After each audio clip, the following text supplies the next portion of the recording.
Hi, this is Alex from devstories.eu. Pydantic Data Validation, Episode 12 of 20.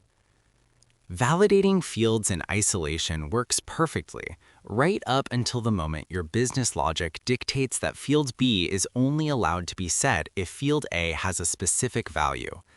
When data integrity relies on multiple fields interacting, you need model-level validation hooks. In Pydantic, you handle interdependent fields using the Model Validator decorator. Unlike field validators that focus on a single piece of incoming data, a model validator looks at the entire data structure at once. Pydantic offers three modes for this decorator: before, after, and wrap. They determine exactly when your custom logic executes during the parsing lifecycle. Let us apply this to a standard user registration model. You have two fields, password and password repeat. A field level check can verify length or complexity, but it cannot compare the two. For that, you use a model validator in after mode. The after mode executes once Pydantic has successfully parsed and validated all individual fields. At this stage, your validation function receives the instantiated model itself. You simply write logic that checks if the model's password attribute equals its password repeat attribute.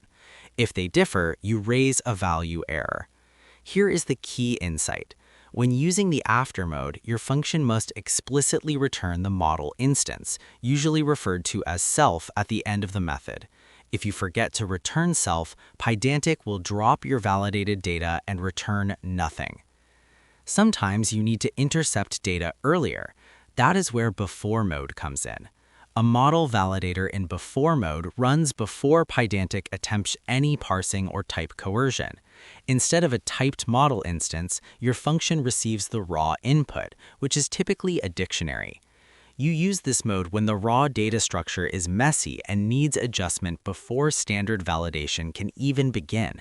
For example, if legacy API requests send password configurations in a nested dictionary, a before validator can extract those strings and flatten them into the top-level keys your Pydantic model expects.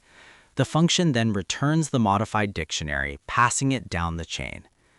The third mode is wrap. This is for total control over the validation lifecycle. A wrap validator takes the raw input data and a handler function. You run your pre-processing logic, explicitly call the handler to trigger Pydantic's internal validation, and then run post-processing on the result. You use this when you need to catch internal Pydantic validation errors, log them to an external system, and perhaps return a modified error message or a default fallback object. Choosing the right mode is just a matter of timing. Use before for shaping raw input, after for comparing strongly typed fields, and wrap for controlling the validation execution itself. If you find these episodes helpful and want to support the show, you can search for DevStories EU on Patreon. That is your lot for this one. Catch you next time.